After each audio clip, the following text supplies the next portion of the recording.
Welcome, I'm Josanne, Leonard, and happy to invite you to a special focus on a forum that has been taking place. It started on Tuesday, the 5th of May, continuing through to the 7th, called the Future of the Caribbean, an initiative that is largely led by our Minister of Foreign Affairs, Winston Dookeran, with many other local, regional and hemispheric partners.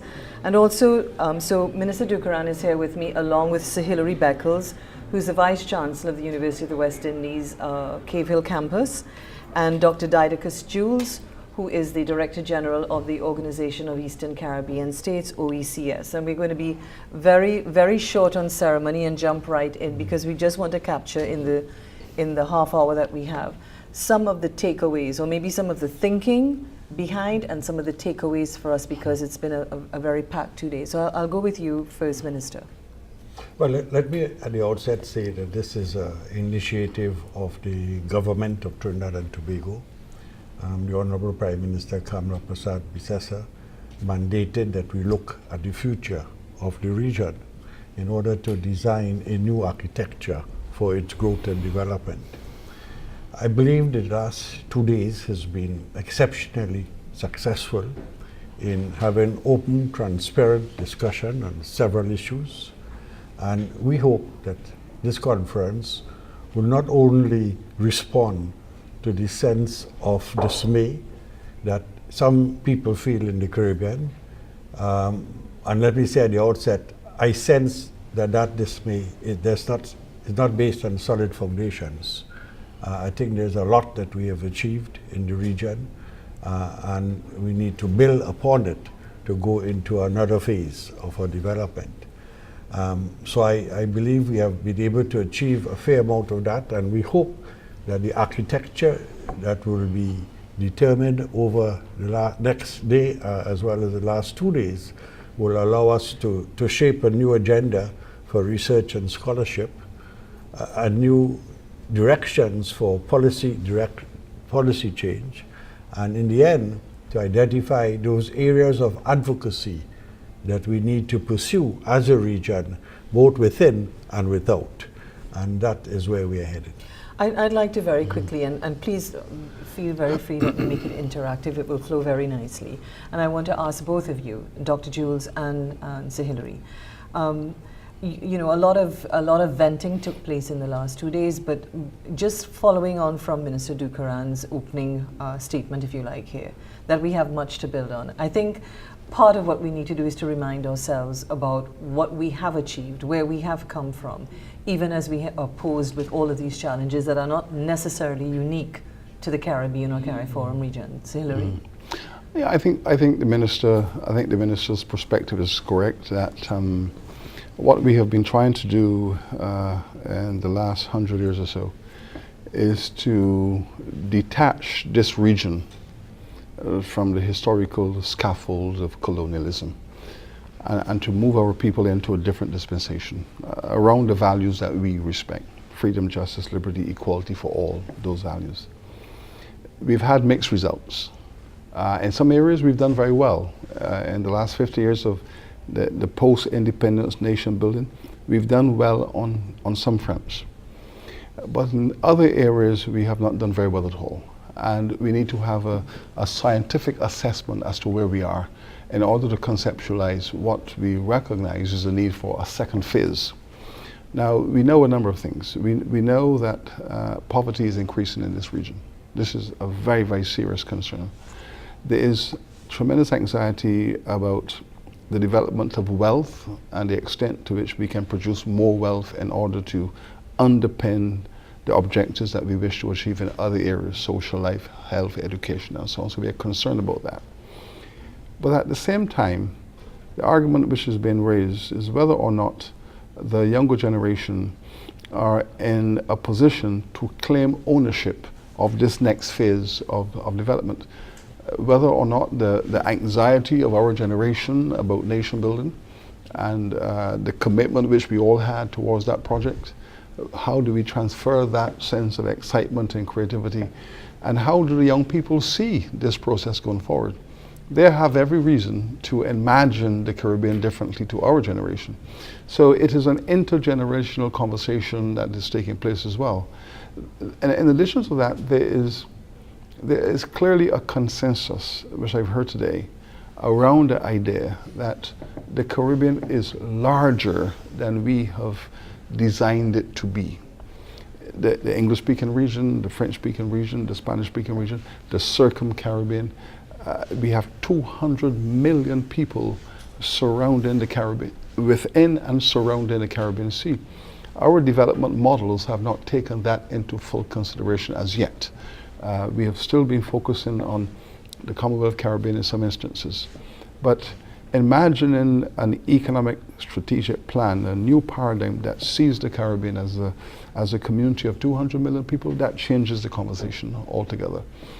It's multicultural, it's multi-language, and importantly, it's beyond the islands. It's a continental Caribbean interacting with the island Caribbean.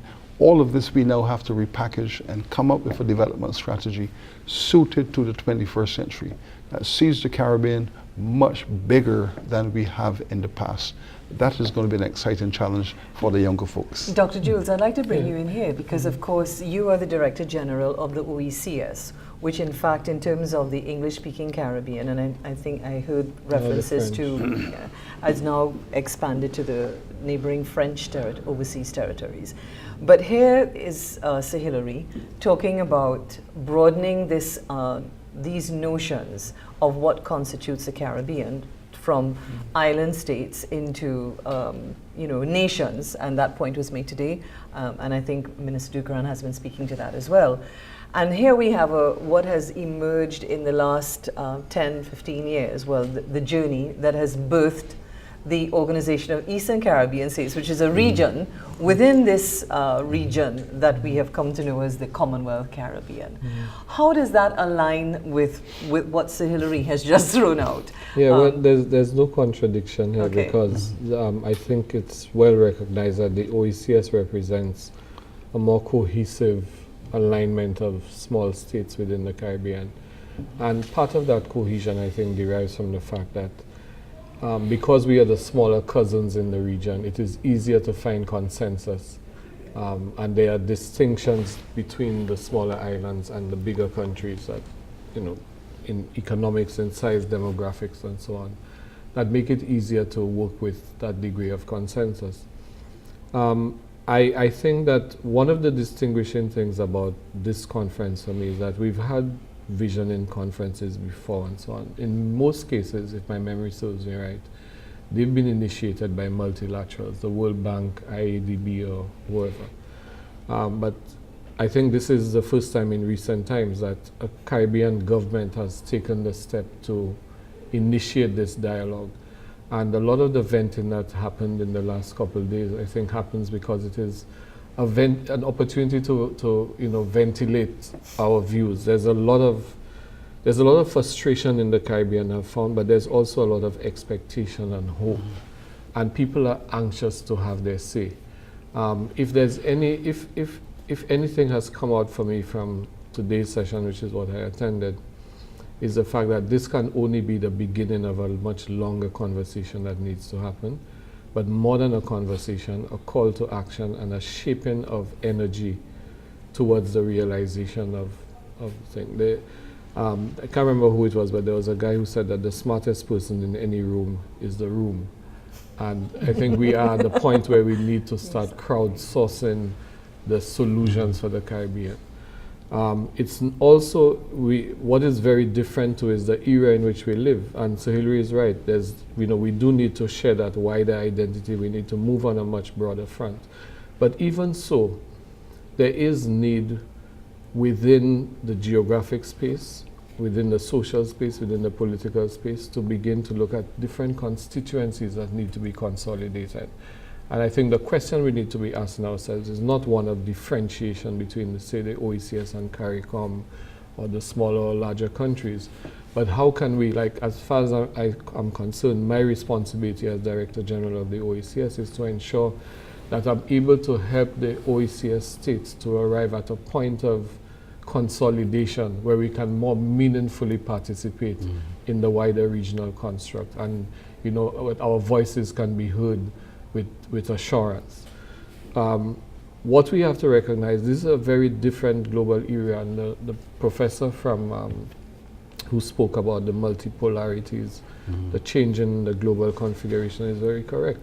It's an era of globalization, but ironically there are also very serious localized tensions that are emerging within that global movement.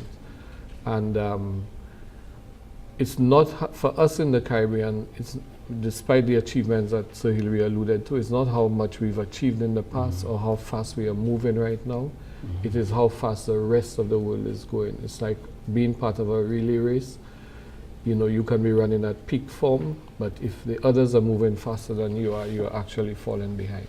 But is it really, gentlemen, is it really about running a race that is in progress, or basically pausing to do some navel gazing and seeing, really, do we even want to run in that race? I mean, is it not some of that as well? And I think I heard some of that coming out of even some of the discussants, the lead discussants and the rest of it. In other words, somebody says globalization and it's out the gate. Somebody says convergence and it's out the gate. But is it not an opportunity, or is it that we should not be pausing a little bit to kind of evaluate, do we really want to run in that race, or at least on those terms? Well, I think perhaps the most telling aspect of the forum is its uniqueness of its timing. Different institutions came together, from the Commonwealth Secretariat to the CARICOM Secretariat to the United Nations system to the University of the West Indies, which has been the anchor institution. And I say to Sir Hilary, his own personal support must be acknowledged. From day one, when I had the opportunity in the cabinet of Trinidad and Tobago to mention it to him, he gave us total support. I put that on the records. But the point I was making is that there is a kind of uniqueness of the timing. There's a sense that the region is at a turning point. I don't think it's a question of pausing to decide what we will do. I think it is more embracing ourselves with new energy, new directions for this turning point. And this turning point has arisen because of the new development of convergence in the globalized world. The turning point has arisen because many of the institutions of the Caribbean region have been built in the early period of independence, and they perhaps are in need of a new focus. The turning point has arisen because we are undergoing some economic difficulties in the region as a whole, and that we need to find the right architecture to get out of it. But I think fundamentally, and I believe Sir Hilary would agree with me, being who he is, that it is really a test for the Caribbean civilization. And in the past, over 100 years, as you said, we have always done it. And the time has come for the Caribbean civilization to find a new pathway in order to give us greater potential for the future. What do you think some of those triggers are, Sir Hilary? Because we came out of an era where there was a lot of, there was that hankering and really striving for that Caribbean spirit, which was the post-independence, leading into the post-independence movement and those things. And there was a lot of intellectual rigor and thought. Now it's instant gratification, it's Twitter, it's social media. People are not necessarily drilling down. Things are very, very linear. So what would be some of those triggers or some of those things? Well, let me say, I think that the conference is perfectly conceived. The notion of convergence, I think, is important. But globalization, is best to historicize it. The Caribbean, as we know it today, was conceived in the first phase of globalization. When Europe entered the Caribbean, brought Africa into the Caribbean, and created within the Caribbean an interaction between Africa, Europe, the Americas. That was the first phase of globalization, and we were at the center of it. The modalities that were used shipment of commodities, sugar, shipment of labor, African enslaved peoples, but it was the first manifestations of globalization, and we were at the heart of it. The second phase of that globalization has been bringing Asia into the Caribbean. The bringing of indentured persons from Asia, later on Java, Sumatra, China into the Caribbean. That's the second phase. So we're in the third phase now of that globalization, which is driven by the communications technologies and all of the various other aspects of instant movement of data. But what we have to recognize also is that globalization is best conceived as a double-edged sword. On the one hand, it speaks about openness, borderlessness, no boundaries, all nations on the same playing field. Mm-hmm. That is the language of globalization. But that's a false language given the reality, because the building block of globalization is still the nation state. It is the American nation. It is the European nation. It is the Asian nation. So globalization rests on top of nationalism, nations. The question which we are faced with in this conference is whether we have a national or a nation infrastructure to benefit from this. Whether this insular nationalism, Jamaica, Barbados, Trinidad, St. Lucia, whether these formulations of nationhood are suited to this age of globalization, or whether we need a broader concept of what is the Caribbean nation to participate in this era. So this is the conversation that's really taking place, whether our nationalism as politically constructed is appropriate to this moment in history, or whether we need to find new organizational strategies to strengthen our nationalism to give us a stronger impact on this global stage. So this is the challenge really which we're faced with at this moment. And associated with that, what Sir Hilary is saying, I think for us who head regional organizations is a challenge of determining the fitness of the regional construct that we had to address those challenges. In the post-emancipation, post-independence period, a lot has changed in the world.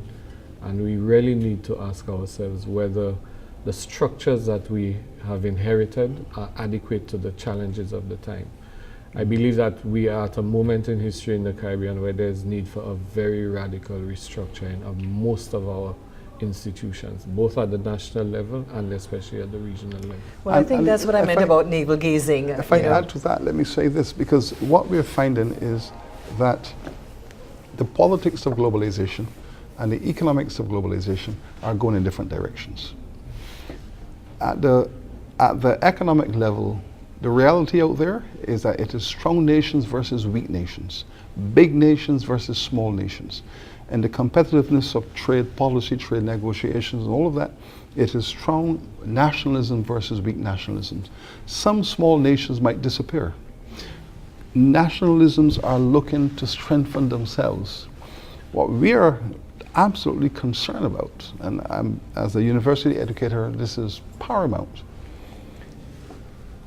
is our nationalism in the Caribbean as it's currently constructed dysfunctional? Is it dysfunctional given the fact that small nations are vulnerable to big nations? Big nations are pursuing the resources to accumulate the surpluses upon themselves. Look at what happened to the Windward Islands with the banana regime. Mm-hmm. Big nations got together and absolutely obliterated the entire economic infrastructure of small nations.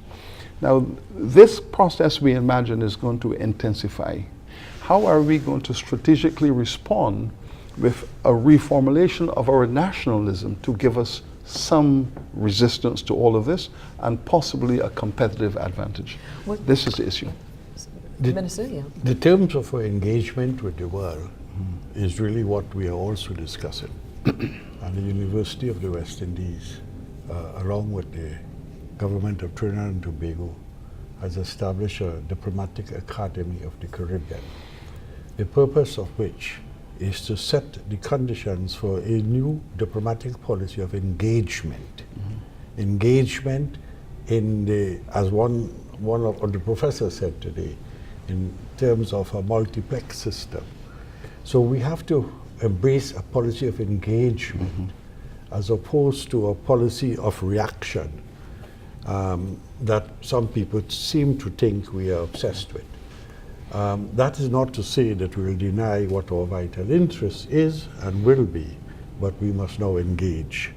And I sense from the deliberations so far, and tomorrow we will be having a detailed discussion on the issue of Caribbean policy in the world of diplomacy, that there is that feeling now that we have traditionally been seen in the region, in the world as such.